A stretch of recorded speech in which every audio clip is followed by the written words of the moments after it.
బుద్ధి ఏళ్ళు ఇక్కడ. హాయ్ అండి, నమస్తే అండి. ఈరోజు రేషన్ బియ్యంతో ఇడ్లీ చేస్తున్నానండి.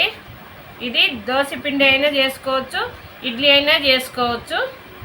ఇది ఇడ్లీ పిండికి ఇడ్లీ చేస్తున్నానండి. 1/2 స్పూన్ ఉప్పు, కొద్దిగా సోడా పొడి, నీళ్ళు వేసి ఇడ్లీ పిండిని నీళ్ళు వేసి కలపాలండి. మొత్తం పిండి అంతా కలబెట్టాలి. ఇడ్లీ రేకులకండి ఆయిల్ వేసి కొద్దిగా ఇట్లా ప్లేట్లకంతా పూసేయాలండి. ఇడ్లీకి వేస్తున్నాను. స్టోర్ బియ్యంతో బాగా పిండి అంతా కలుపుకున్నానండి. బాగా సోడా పొడి అంతా వేసి బాగా కలిపినానండి. ఇడ్లీ ఈ రకంగా వేయాలండి. ఇడ్లీ పువ్వులు వచ్చినట్టు వస్తాయండి. చాలా మెత్తగా, మృదువుగా, స్మూత్గా వస్తాయండి. చాలా బాగుంటాయండి. ఇప్పుడు ఇడ్లీ పాత్రలో పెడుతున్నానండి.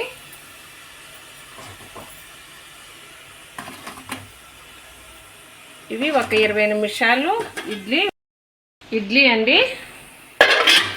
ఇవి ఉడికినాయా లేదా చూడాలి. ఇడ్లీ ఉడికినాయండి. బాగా మెత్తగా వచ్చినాయి, మెతువుగా పువ్వులా వచ్చినాయండి ఇడ్లీలు.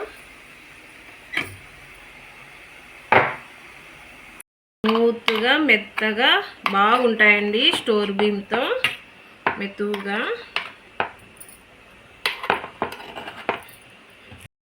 స్మూత్గా ఉంటాయండి ఇడ్లీలు. స్టోర్ బియ్యంటి చూడండి ఎంత పువ్వులాగా మెత్తగా బాగుంటాయి.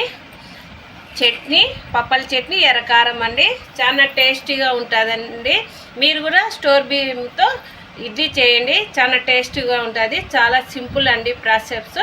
నా ఛానల్ని ఫాలో అవ్వండి, లైక్ కొట్టండి.